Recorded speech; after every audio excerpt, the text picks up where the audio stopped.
Hello and welcome back to Rally DNA for episode 4 of season 2. I'm your host, Killian Cronin, and Jamie aiding me as ever as my intrepid co-host. How are you, Jamie? Superb. Thanks, Killian. Good to be back talking about rally cars. Exactly. And this week we welcome our first guest from the US of a man immersed in American rallying since 2007 and the current director of motorsport for Subaru Motorsport USA, the dominant force in North American rallying, Vermont Sports Cars, Dan Anctil. Welcome along, Dan, and thanks for taking the time out of work to join us. How you doing, guys? Thanks for having me on. And you've even you really are taking time out of work because I believe you're doing some prep for a rallycross test at the minute. Yeah, we're kind of getting on with a little bit of the ICE rallycross cars. They've been on the back burner for a little bit since we finished the championship last year, and so we're feeding into a little bit of development work with those cars, and we have to get the track ready for rallycross, obviously, and it's beneficial to have the track absolutely perfect before you start, So. For sure. Is the nitro taking kind of more precedence now since that's going to come along? No, I mean, we're trying to finish the rally season out strong. The E program for Rallycross that Vermont Sports Car is currently working in is outside of Subaru's sphere, right? So it's just Lance, the owner, is helping to fund with some other sponsorship a couple E cars with Connor and Travis driving. But the championship now is moving back to stateside with the next event being in Minnesota. Which will just be e-cars, and then the very next event after that will be both E and ICE. So this is kind of the time frame to get that all moving, so everybody can be successful. Awesome. Brave new world. Yeah, it is crazy. It's an interesting one. So to tell us a bit about yourself and your foundations as a motorsport fan, like you've obviously got a great career in motorsport now over a long few years. Is this something you were always interested in growing up, or how did this all start for you?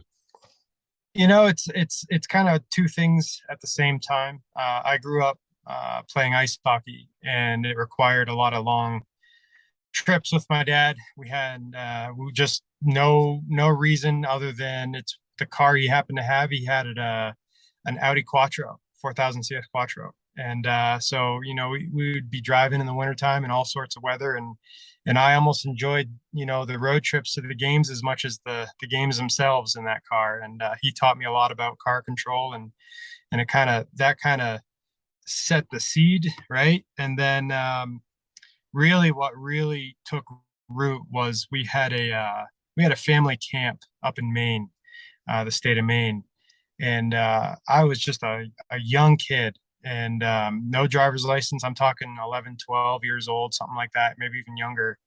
And my grandfather, who was the caretaker of the camp one summer, said, "Hey, go on up to the end of the driveway. There's some cars that are going to race by."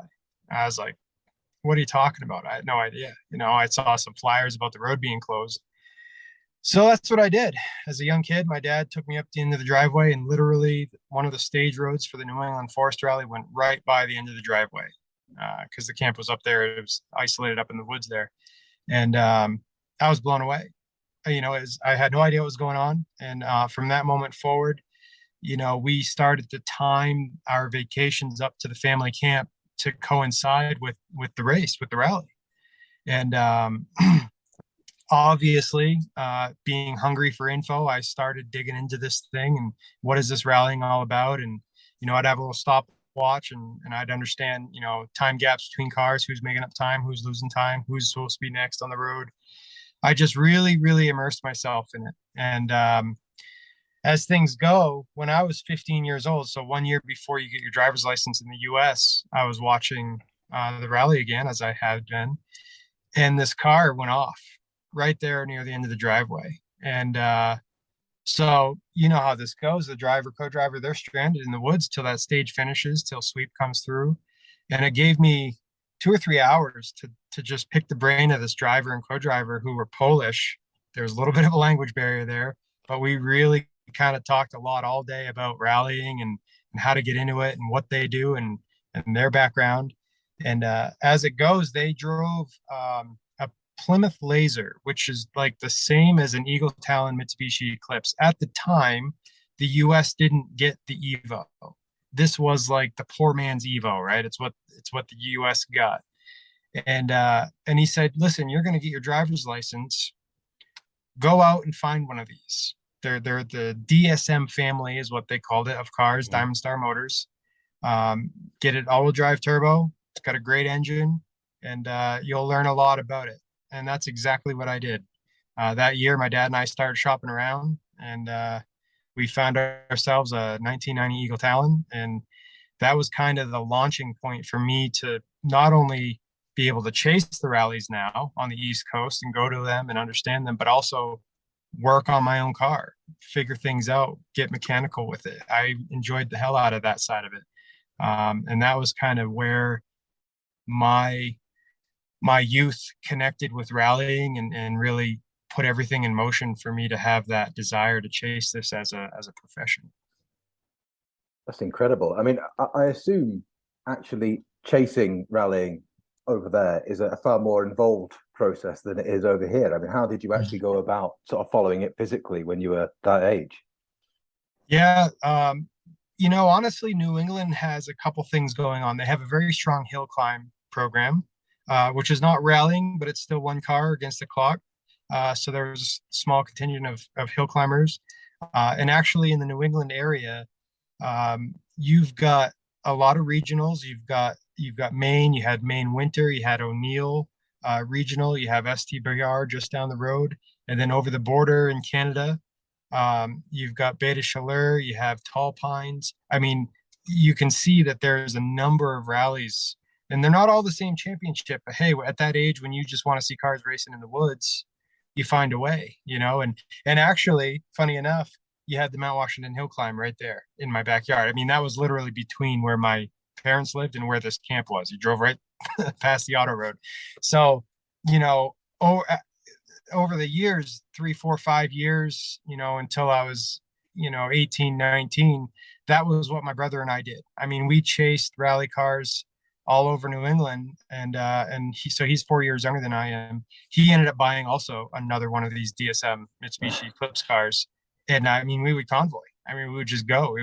We'd volunteer, we'd get involved. And being entrepreneurs and wanting to work in this industry, one funny thing that happened is we figured out that these guys would crash, right? And they'd need a way out of the woods. So one year we decided, hey, instead of bringing our cars, we're not racing our cars. It's fun to have our own up there, but why don't we bring Dad's truck, right?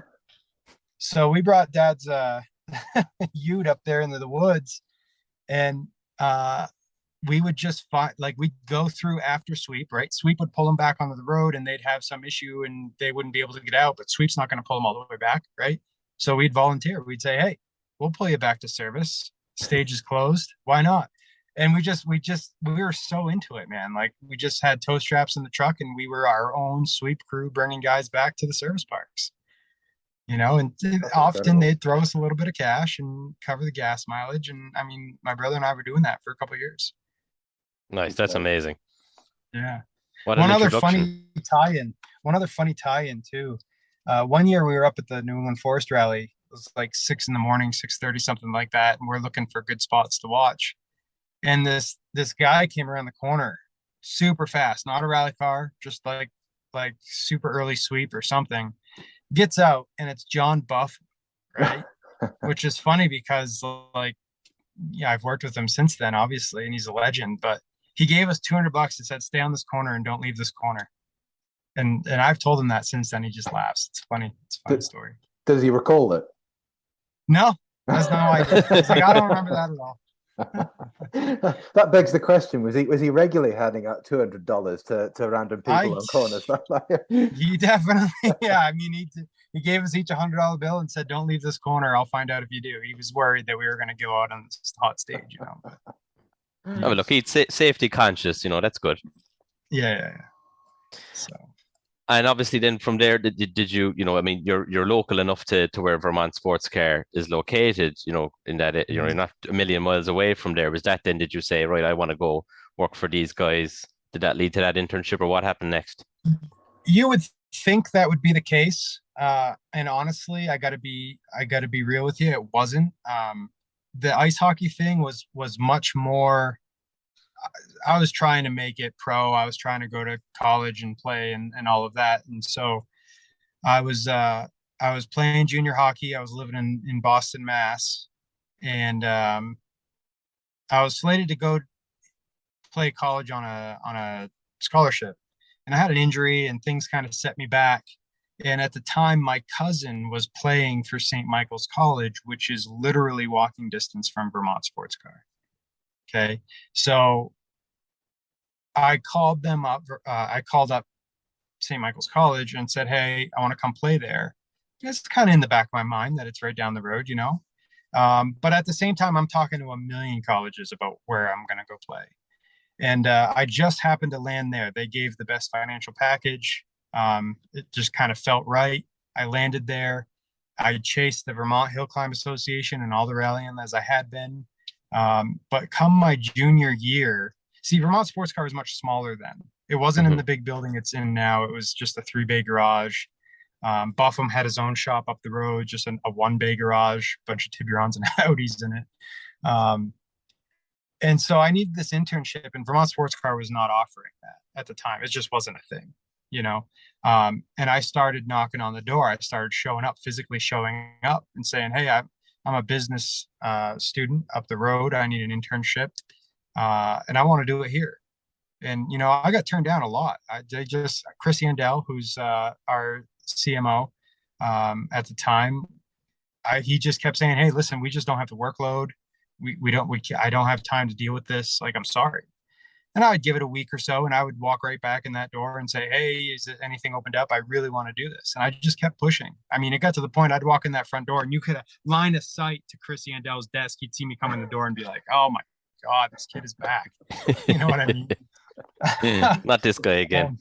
Yeah, geez, I know what he's here for. So anyway, finally, the New England Forest Rally was coming up. School was ending, and for that year, and he said, "Listen, they need someone to volunteer their time, put together like a spectator guide and a map, and like so people can go watch a VIP bus for people that want to pay money and get the best spots, like all that kind of stuff.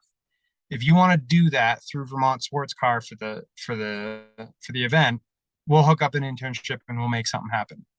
And I mean, I just skipped out of there. You know, I was all about it. And you know, the following Monday or whatever, I was back. He gave me a folding desk and chair in the corner, and my own school laptop, and he said, you know, "Have at it. Let me know."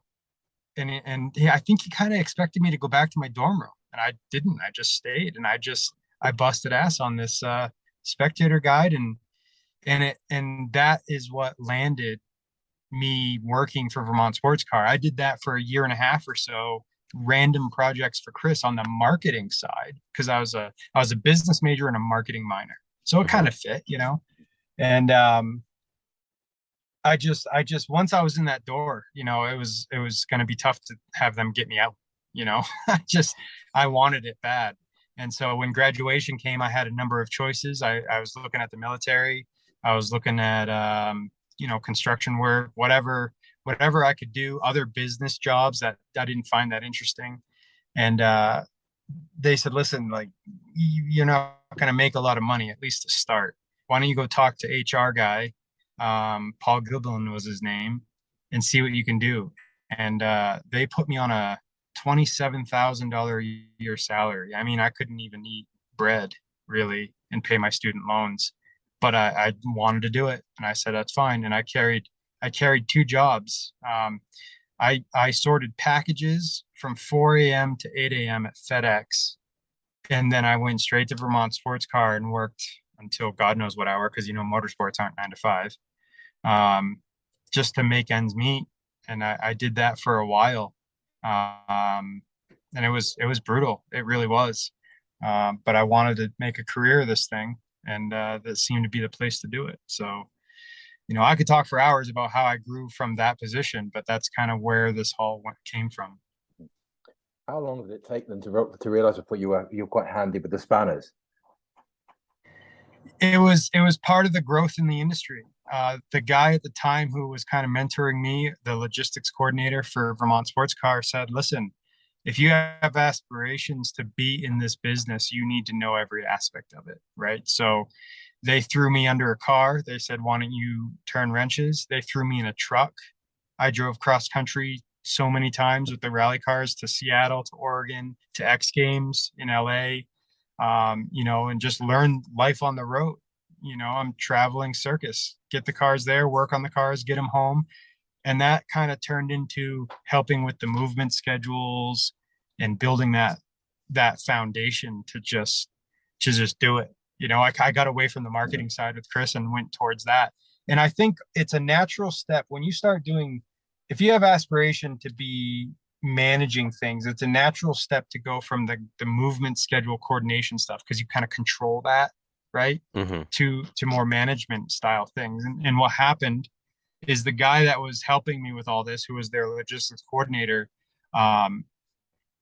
he was trying to climb the ladder. And at the time, I don't know if you know the name Derek Dauncey or not. He was Mitsubishi for a long time.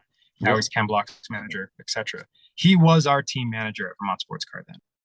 So anyway, I was at Vermont Sports Car for another year, taking care of their logistics. And Derek was putting in roots in the ground with Ford and Ken Block out here out in Utah, which is where I live now, which I'll get into. But Derek and I were having side conversations, and he said, I've got a lot of capacity out here to take on someone. And Derek and I were working well together prior to his departure from Vermont Sports Car. And it became a real conversation, something I was kicking around. I never in a million years thought, boy, maybe I would leave Vermont Sports Car. I've worked so hard to get in here. Mm-hmm. Right. But Derek was pretty convincing. And he said, listen, Clint's in place over there. He's the team manager. If you come over here, we're going to be doing WRC, World Rallycross, Gymkhana videos. Your education's going to skyrocket in this industry. And you can be, my like operations manager is what my title was at Ken Block's Monster World Rally team. So at that point, I'd gotten married. I'd just been married. My wife had a job, and it was a big conversation. We mulled it over for a long time. Do we move to the other side of the country to chase this thing for my career, which would mean she'd need to find something new. And at the end of the day, we did. We decided in 2012 to move to Park City, Utah, and it was the best decision I could have made for my career. Looking back at it, it was so scary and like, am I making a big mistake? But honestly, the amount of maturity and education that it gave me, it really threw things forward on a time scale for me. I mean, Derek gave me an empty warehouse full of M Sport Ford Fiesta WRC cars and said, make this something. Find trucks, find trailers. We're going to be building out a shop here and make this happen. So, all of our techs at the time were flying from M Sport, and people Derek knew from Mitsubishi days and whatnot. So, I continued on heavily with the logistics side, but I also obtained all this operational side, and then with that was the travel. I mean, working with agencies to fly cars across back to Europe and back to the US, and the stateside stuff, global rallycross with Red Bull. I mean, we were running 3 different championships with like 10 people total from 2012 to 2016. It was just an absolutely wild time, but it gave me an opportunity to see the world and see motorsports on a much larger scale, and be part of, Gymkhana filming, which is a whole nother animal outside of, trying to capture checkered flags, so it's like, it was wild. It really was, to do all that. And I don't know if you guys want to talk about my time there at all or what, but there's a lot going on for sure. I know, absolutely. We'd love to cover it, because I mean, it must have been, as you say, for you, an incredible opportunity, but to experience, at that time, had you been to a World Rally Championship event, or like, was this going to be one of your first times experiencing that? And how big a sea change is experiencing, seeing what you were doing with Vermont Sports Car to working with a Fiesta World Rally car and going to events across the world? Yeah. Derek and I signed the deal for me to move to Utah and be a part of that team at WRC GB. I went over there with David Higgins while I was still working with Vermont Sports Car to do his rally school and then to see the rally. And Ken was competing at that event with M Sport, and it was just classic, like rainy, dim night. They were waiting for the cars to come into service, and Derek's there, and he and I met up, and we'd already been talking about this, and I said, hey, I want to do this. I see what you've got going on here. This is an amazing opportunity, and we shook hands, and that was that. I went back stateside and made plans, and I actually remember it like it was yesterday. I walked into Lance Smith's office, closed the door, and he kind of chuckled, and he's like, "Uh-oh, what's going on?" And I said, "Hey, Lance, I don't want to burn bridges. I really don't. But I've got this opportunity to move west and see more of this motorsport world, and I'd like to take it." And he appreciated that. He said, "You're not burning a bridge." He said, "You come back anytime you want, but go have fun, see what it's about, learn some things, and give me a call if you ever want to chat." And that is literally what happened. I mean, that was it. Walked out the door, packed up a U-Haul, and drove across country with a dog, a wife, my car, and that was that. So, that must have been an incredible step up in terms of the challenge needed to run and manage the logistics, basically, for sometime WRC assault. Yeah, Derek was the cornerstone to it. He's been there, done that. He did it at the highest level with Mitsubishi for years, winning championships. And what better mentor could you have there? You know what I mean? So he took me under his wing all those years at Monster World Rally Team, which became Hoonigan Racing Division when Ken started Hoonigan. And it was big time. Yeah, it was select WRC events. We didn't do the full calendar, but we did, Spain and GB, and we did Argentina and all these events. And I was a part of it all the way through with the movement schedules and the planning, and then the stateside stuff with the trucking for. So every time we went and did a WRC event, it was a rented M Sport WRC car, but at the same time we had purchased kind of a one-off WRC car that we changed the drivetrain in to be a little stronger for the 2-liter engine we were using in rallycross, right? So moving that car around the country with a truck and a trailer and a motorhome RV and the cadre of people we had stateside, right? So it was a lot going on. To be honest, my brother, I don't know if you know of my brother Butch, he was at Monster World Rally Team with us. He actually beat me there by a couple months. He was looking to get into the industry. This is the same brother that chased this whole thing around with me at a young age. He was trying to get in the industry. He was a technician, just putting his time in with very small teams for basically no pay. But he was young at the time. He's only 18. And when I was at Vermont, I hadn't left yet. And I knew Derek was building this team, and it was all that conversation. I said, give my brother a try, and my boss at Vermont at the time put in a good word. Clint Fast said, yeah, Derek, give him a try. So my brother moved out to Utah a couple months before I did and started his thing. And then I chased him out here, and it was fantastic. I mean, think about that, right? He and I chased that whole scene for years as young kids. And now we're working at almost the highest level together in a whole different part of the country, away from, mom and dad and sister and all that stuff, and just on our own and making it happen. I mean, it was everything we could ever have wanted. It really was. It was just absolutely fantastic. Very blessed to have that all kind of come together in an industry we wanted to be in, So. Absolutely. We got to realize the dream together. So that's it. There's not many times that really happens for people in an industry like that. No, it's true. It's true. And,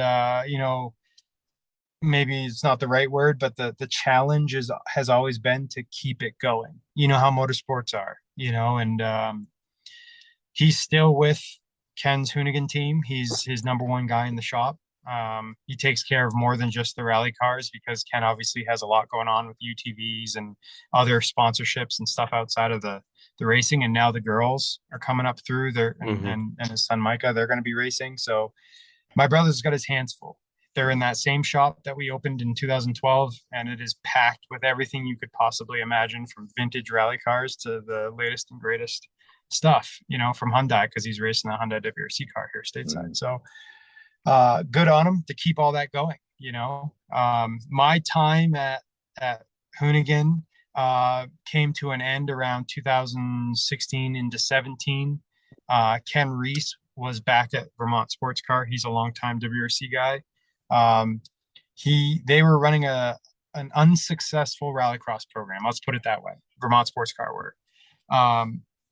There was a lot of trouble with the engines. They were having a hard time keeping the heads on these Subaru blocks. And Ken was kind of getting done, and Lance was looking for a team manager of the rallycross program. And so keep in mind, with Derek having had a 5-year, 6-year run there as a logistics coordinator / stateside operations guy, it was one of those moves where you kind of call up Lance and say, hey, this is posted. This is a thing. It's team manager level for one branch of your business. Would you be interested? And we talked a lot about it. And it's the odd thing. I don't know how to phrase this. I did a deal with Lance where I didn't move back to Vermont. I'm still out in Utah. I live right down the road from Ken Block, actually. But I was able to acquire that position and manage and whatnot. And we thought about moving back to Vermont. But to be honest, my wife has a fantastic job here. She loves her job. And I'd already made her leave a job once. You know what I mean? A tough sell. Yeah. So, and Derek wasn't going to leave Ken. Derek is Ken's guy. So there was not really any room for me to grow there either in the industry, if that makes sense. Right. So those are the conversations I had with Lance. I said, listen, this is a career builder for me. I'll come back. But I can't really leave Utah right now, maybe in the future, but right now I got to stay. I'll travel as much as you want. And we did a deal, and I became the rallycross team manager.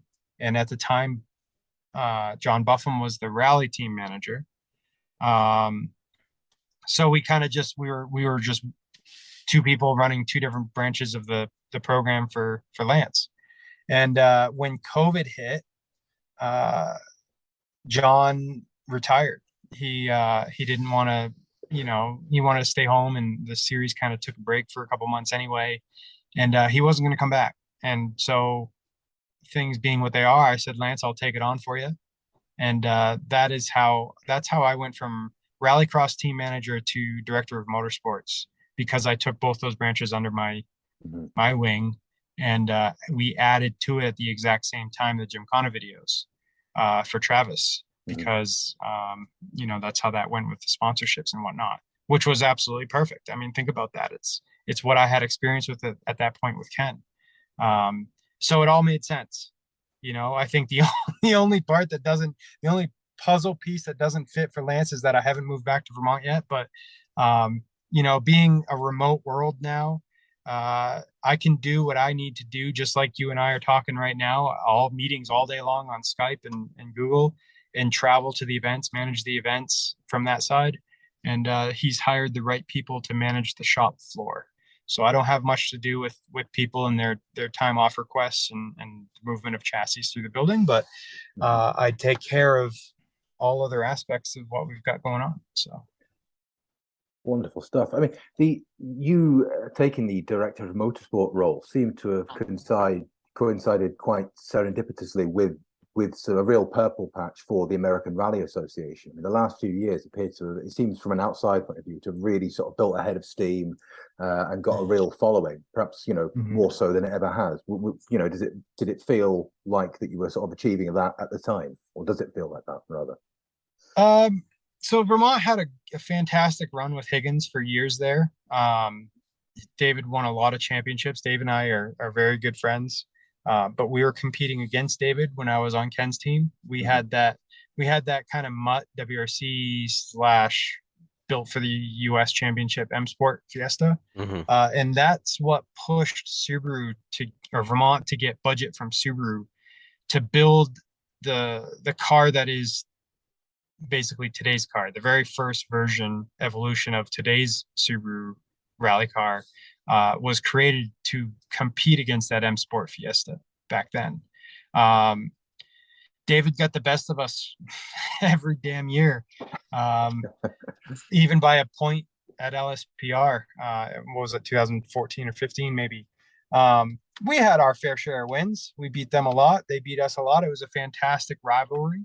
And it continues to this day. David has retired, and then Travis picked it up from there. And Travis learned a lot from David, but trying to keep that fight going. And being in the motorsport director role, so much of what I do now is it evolves around dealing with the organization that you're racing with, like so ARA, previously Rally America, etc.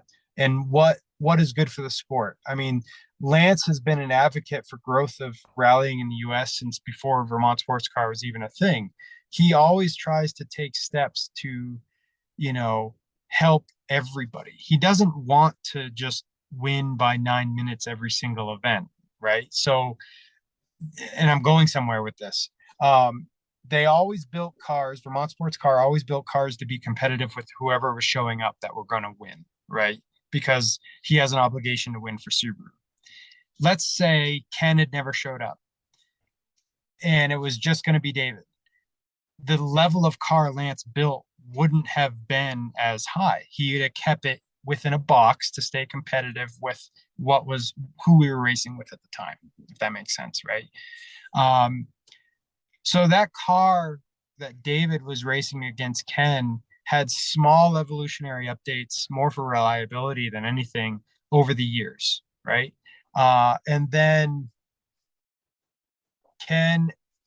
Barry showed up with that WRC that he built, which was also kind of a one-off, built from a number of different chassis from M Sport over the years, with the sole purpose of beating us. And by us, I mean I was back at Vermont Sports Car at this point.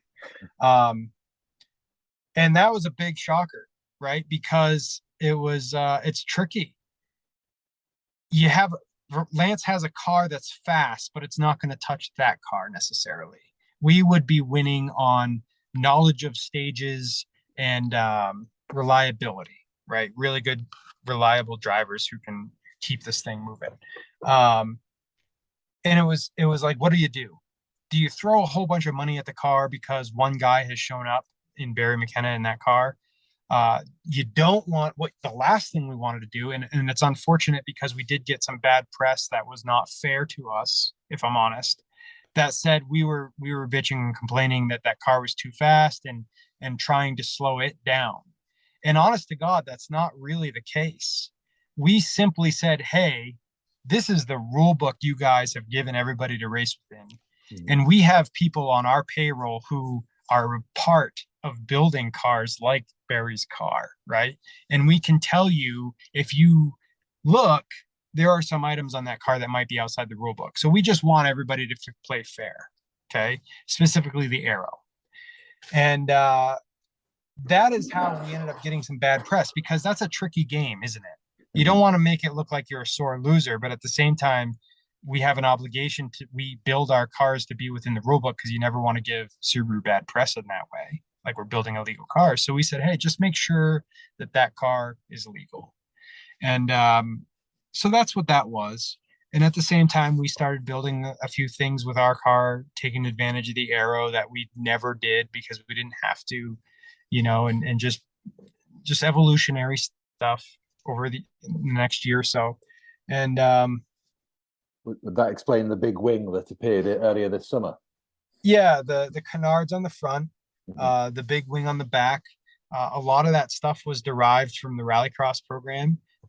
Most of our budget over the years went more towards Rallycross. It was just more expensive and more cars and a bigger program than the rally program was. So when you need to make a quick step in your rally program, where do you look? You look to your Rallycross car to say, hey, what can we take from that car? And that's what we did. We knew of some tricks with the aero to get better turn in and less drag, etc.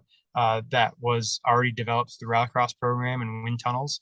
And so it's simply a matter of literally bolting it to the rally car and testing it, making sure the theory was valid, right? Just making sure it worked on a rally stage. So that was kind of the low hanging fruit, to make the current rally car quicker. Because I'll be honest, I mean, Subaru has dropped the STI program. They're not making STI road cars anymore. It's just a WRX.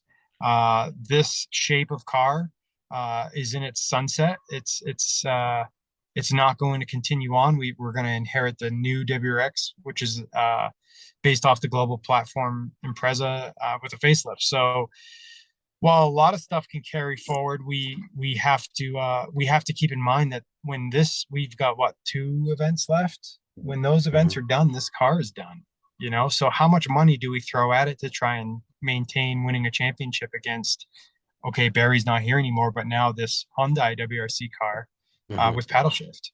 You know, we have to, motorsports is always evolving, and you have to do what you can do. And it's a fine line with Subaru to say, right, we want a championship, but we also don't want to spend $1 million here to try and beat the Hyundai. And also, presumably, you don't want to compromise yourself for next year by pouring resources into this year too late in the day. Exactly. How do you take that budget and apply it enough now to win, but also save enough to build the next year car, right?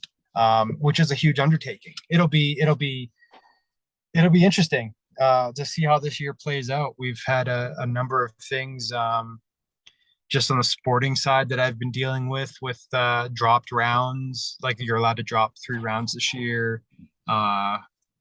We had a stage cancellation last event with the power stage, which took points away from our overall point total out of the event. So writing an appeal to try and get some points back, which actually didn't end up going through because they had no precedent to do so.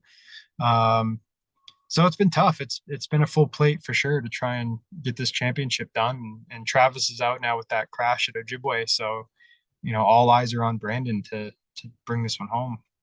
But it's been a very healthy championship this year, which is kind of, you know, part of the reason, you know, we wanted to talk as well, because as Jamie pointed out, it's a real good time for American rallying, and you know, it's coming down to the last 2 rounds and very tight between those 2 guys, you know, so it must be a very exciting place to be at the moment as well. And as well against that Ken's car, which is an impressive bit of kit, and as you say, you know, it has the advantage of the paddle shift and is, you know, it's not far removed from the previous regulations of World Rally Car. So must give you guys a good push on. Yeah, that it is a fantastic championship. If you really, really study the stage times, when Ken has a clean run, I think there is advantage in that car and its ability to very efficiently put the power to the ground, right? It's tough. Our cars are longer. The wheelbase is just longer. And while we have more displacement than that Hyundai WRC car, we don't have the development work into, you know, shift cuts and damper technology. And I mean, hell, our current rally car still has standard Subaru STI uprights. You know what I mean? People think our car is real close to a WRC car, and again, it does look that way because it is such a close championship. And I'm treading on thin ice right now, but I'll be honest that there are still factory components in our car, and our boys have to push hard. I think the best way to understand it for someone who really understands the sport is that where Ken maybe can put in a winning stage time driving 90%, our boys to match that are at 110% taking risks. You know what I mean? And that's kind of where that is. And that can be okay at times. That's rallying, and you have to have the ability and the wherewithal to push at that 110%, but it shouldn't be every single time you start and go. Or, you know, something will happen at some point. It's why Travis had his off at Ojibwe. You know, he just pushed too hard, and the note was maybe not absolutely perfect. It was a left 4 minus, stay out, essentially don't cut. And that crown on that road and the tightening of the minus in that corner and the pace he was trying to push for that stage win, it just, you know, none of it came together, and he went off. and these things happen, you know. So He handled himself really well, didn't he, on that? Because I mean, wasn't that incident about 4 corners in from the first stage, and didn't he sort of basically immediately run back and warn everyone else that, you know, not yeah, only was his rally over, that is effectively his championship had been dealt a pretty hefty blow. yeah, he that's Travis though. It really is. He's able to compartmentalize and put, you know, disappointment in a corner, and focus on, you know, the best for anybody else, people he may be competing with or not. So yeah, he ran back. They had their triangles out. They hit you know, the right buttons on rally safe, and he told every single competitor, and you know, they're all focused on their own thing, and they're like, "Why is Travis standing here?" But he's that's who he is, and he wants the best for everyone, and I respect the hell out of him for that. So Top guy. yeah. How committed going forward, and so we'd probably need to touch on the 2023 rule changes in a minute, but how committed going forward is Subaru USA to you guys at Vermont Sports Car and the championship as a whole? You know, I'm not sure there's a better relationship in motorsport than there is between Vermont Sports Car and Subaru. They've seen the vision. They've supported Lance and Vermont Sports Car since basically 05, 06. And they're seeing that vision through. They've got that line item in their budgeting to say we want to go racing, whether that's rally or rallycross or Gymkhana videos. This is a big part of our marketing plan, and so they're pushing onward with it. We were nervous when the STI line was going to be dropped, Of course. but that's okay. I mean, the WRX is still there. They sell more WRXs than they did STIs anyway, and it's still a rally bred chassis. That's what their mantra is. That's what they want to go with, and we'll support them as much as we can. You know, the conversations that are had between Subaru and Vermont Sports Car and the series that we race in to make sure, you know, everybody gets, you know, something they need out of all of this. Those conversations take place pretty much every day. You know, Chris Yandel, our CMO at Vermont Sports Car, and Lance are a fantastic team. They work with Subaru to make sure that we get what we need, and they get what they need, and it makes sense. They push on hard, man. I got to tell you, that's why we still exist. I'd hazard a guess that Subaru's you know, continued involvement in America in rallying on stateside is one of the things that folk rally fans in Europe are most envious of. To be honest, you know, over here we all clamour for a return of Subaru to rallying, and it's great to see them still involved on a, you know, in America, but we all want them back on a worldwide scale. Yeah, you know, we don't really see that from the stateside. I can imagine it being the case. We see a lot of those types of comments on the social media game. But yeah, we don't. We've tried to go to Europe a few times, not to compete in WRC, but you know, to be a fast O car for WCGB, or bring our cars to the World Rallycross Championship, that kind of thing. I think the hindrance really is that these inline transverse engine cars and their wheelbase and their volume, and the cooperation that the FIA has with those other manufacturers just doesn't make sense for Subaru. It's too much of a headache and a problem to try and make the Subaru Impreza in its current form fit into those regulations. It's just hard, including the boxer engine. And then the other area where it doesn't make sense is that Vermont Sports Cars budget comes from Subaru of America, not Subaru Global. That's everything, right? It's a big one.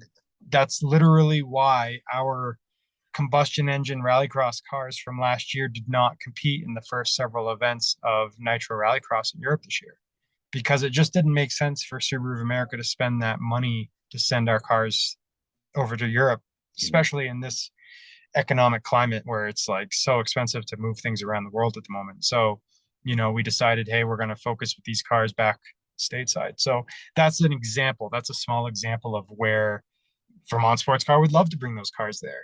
But this is Subaru of America's money, and we all have to play nicely together. And, you know, there's a give and a take everywhere. So that's one example of that that piece of it. So looking forward then to 2023 and these rule changes and what's presumably for you guys a new car in the shape of the new WRX. Is there, I guess you guys are well along the way of development on that, and there are fairly substantial rule changes in the open four-wheel drive class from what I've been reading anyway, certainly. All this a lot of the aero certainly is going to take a big blow from what I can make out. Yeah.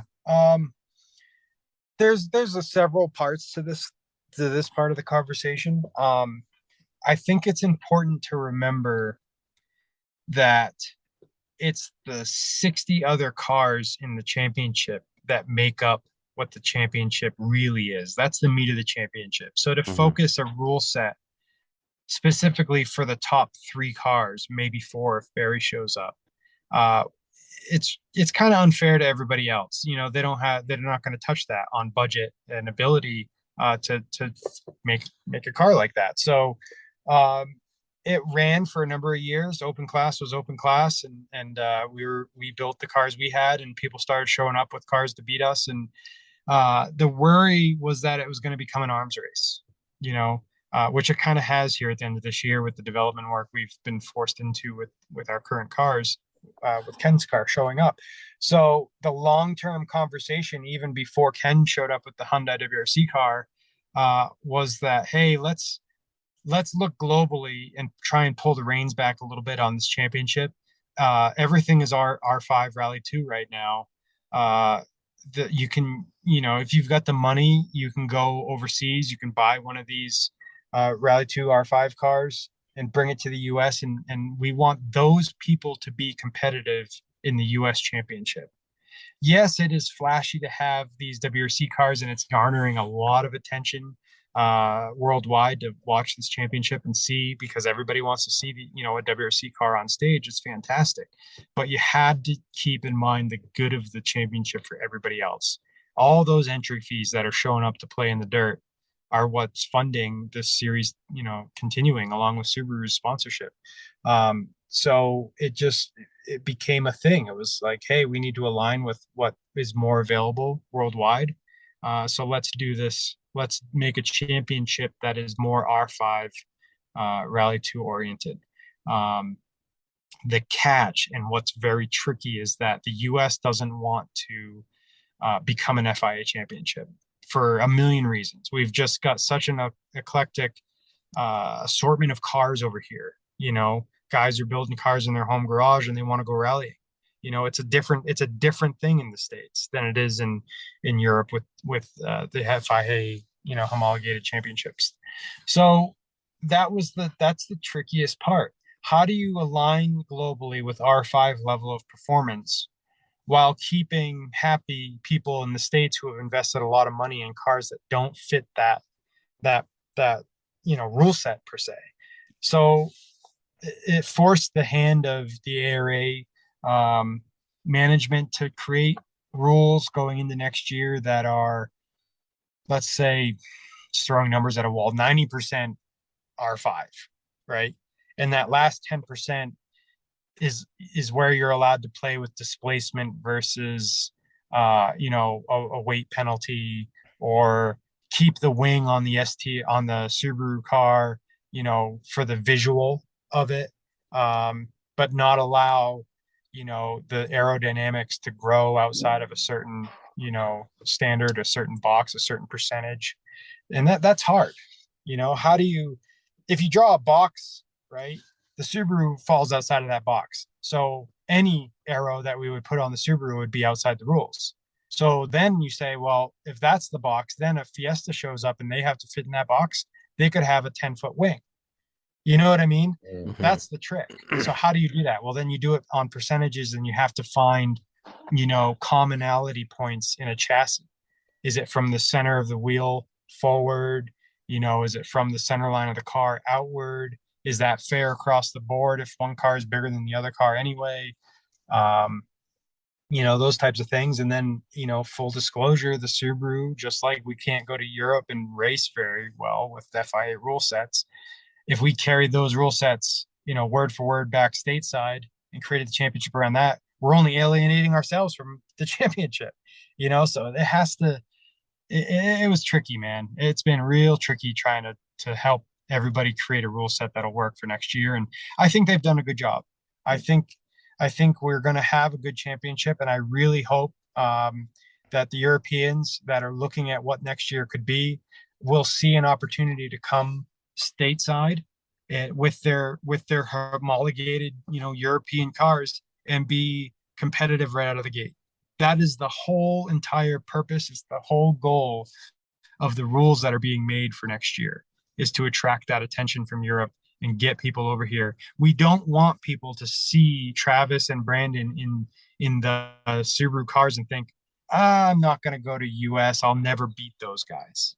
I mean, that was literally the point in creating this new rule set, is to say, have them look at this and say, hey, I got a shot. I want to go over there and I want to play in that sandbox, And I suppose you need to do that without diluting what makes the American rally scene so unique and special, which is the battle.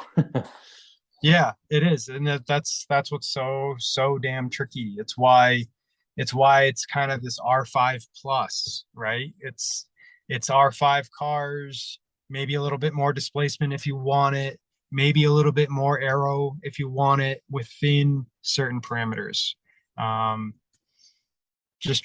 We just nobody wants to see the championship become an arms race. We're trying not to allow it to be everybody show up with the latest WRC car and have at it, because there's other sides from the organizational side too. You've got insurance that's a pretty stringent around the States. You've got average road speeds that can be very high on certain events. I mean, 100 Acre Wood is top of 6th gear all the time. It's tough. It's the roads get wider and straighter every year. So if the cars get faster and faster, you can see that you're heading in the wrong direction there. So we have to be realistic about, current technology and current roads, and have everybody come and play nice and compete for a championship. We don't want it to just be Subaru. Honest to God, we don't. We don't want to just win the championship every year and not have any competition. We want more Europeans to come over. We want more stateside money to be able to buy European cars and bring them in. That's so important. It's incredibly important, because you don't have multiple Vermont sports cars in the States. You don't have, manufacturers building cars stateside. All of that already exists in Europe. So if it already exists, create a rule book where people with money in the States can buy those cars and bring them over here and race them. You know what I mean? It's a better financial situation for everybody. Which leads me to a question that I had. Do you see, like, if this rule set pulls that off and makes it, more competitive across a larger field, attracts more people from outside, and if they're bringing European cars, it means they're different manufacturers and brands. Would you see the prospect of another manufacturer backing another team or entry in the ARA in the way that Subaru USA has? So Ken will be back with Hyundai. I'm pretty sure of that. So I would consider that to be a pretty high level with some manufacturer money. I'm just making that up, but that's the optics of it. You know what I mean? He's going to be competing against Subaru. I'd love to see Toyota come over with something. Not their WRC car, maybe that doesn't fit in the rule set, but something that will. We know Tommy and all those guys, and we obviously know the people in Europe and the big teams, and we're always, the door's open, the conversation's open. Let's talk about it. Let's do this. I think you guys are probably aware that we're also trying to get a WRC event stateside. So that's been a long time coming. You beat me to the next question. Yeah. Yeah. I figured as much. It kind of ties in well with all this talk. It's been a long time coming. There's been a lot of meetings. I mean, not even this year, but the year previous, Travis and I had meetings with WRC folk at Goodwood to talk about locations and what they've come up with, and what Travis's thoughts were on it. They lean heavily on Ken and Travis and Derek and Lance to discuss locations and time frame. All of that. It needs to make sense. where the good roads are. They don't see there's so many things, and it's a little bit outside of my scope. But my understanding is they don't want to just inherit a US round.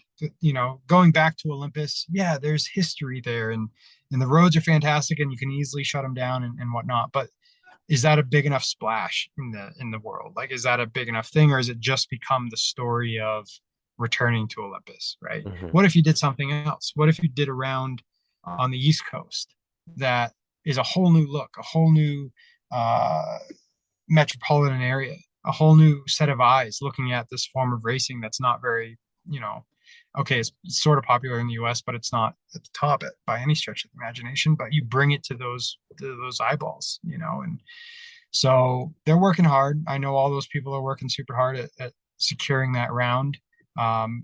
We had hopes of doing a regional version of it this fall, and that just hasn't worked out with staffing and schedules and what they need on their side to make that happen. But certainly looking forward to next year being, that trial round, so that the following year we can have a diversity round.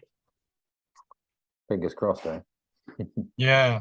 Oh, believe me, I'd love it. And, Travis and Ken want to compete in it, too. And so it's a lot of momentum. Just got to make it land. So. Lots of work to be done behind the scenes as well, I don't doubt. Oh, yeah. Yeah, people are working hard on it for sure. Because I imagine the tricky part, especially for you guys at Vermont as well, in particular, amongst others, is that if it's a WRC round that's then FIA governed and you guys want to compete in it, that your cars, how will it make your cars conform then to be actually allowed on the same stage with those is obviously the tricky one. You guys are smart. Yeah, that's a conversation. If this had happened sooner, and we were rallying the cars we have right now, that would be a little more difficult. I know for a fact some of the conversation has been, yeah, we'll help you get a US round, but we want to rally our cars in there. The FIA doesn't want to see a US bred car winning stages against their championship cars. I mean, that's just a fact. And I'm not saying it would. We've actually tried to say, listen, we're not going to touch, Rovanpera with our current car at all. It's just not going to happen. But it's one thing to say, and it's another for them to take the risk to allow that opportunity to happen. So I don't have a good answer for you. I don't know what that looks like when that round actually hits the US in a couple of years, what we're going to be rallying at that time and how that's going to work. I know our guys would like to be in their own equipment. It's what they know. It's what they're comfortable with. Vermont wants to campaign what they are running. It makes sense. But I think that conversation is still in progress. So good stuff. Yeah. Tantalizing. So we'll let you go on that note, Dan. I think it's as good a place as any to end it, and I'm conscious we don't want to take up too much more of your time. But before we do, I do have a question from a listener who grew up in Vermont, and he wants to know: does John Buffum still party harder and drive faster than anyone else working for Vermont Sports Car? Oh man! So what does Travis's shirt say? I just want to party with Buffum, something like that. Yeah. That guy goes hard in the paint, man. He's all there. He's relaxed a bit since COVID hit. Yeah, we actually saw him back in the community at New England Forest Rally, not with the Vermont Sports Car team, but with the organizational side. He was running the course opening car for the event, and it was fantastic to have him out there and see him at the bar and have a good time. So Buffum is an absolute legend, and personally, just I would love to see him maybe run Anton Lestage again in some type of equipment. I don't know that that'll ever happen again, but I would love to see that. No, true legend of the sport over there for sure. Yeah. Yeah. Well, Dan, thanks very much for chatting to us. It's been a very enlightening talk. It's great to talk about. I'm really interested in watching American rallying evolve and kind of grow from sitting over here in our kind of our comfy European spoiled rally world over here. But I really enjoy watching it change and how healthy the championship is, and the prospect of a WRC round is very tantalizing. I'd really like to see it happen, to be honest. Yeah, So it's been a great chat, Jamie. absolutely. If you guys want to chat again, if you want, the season ends and however it kind of turns out, if you want some behind the scenes stuff on all of it, I'm happy to talk whenever. For sure, I and really that'd be appreciate great. it, Dan. Thank you very much, mate. It's superb insight. Awesome, guys. Thank you so much, Dan. Okay. All right, thanks, guys.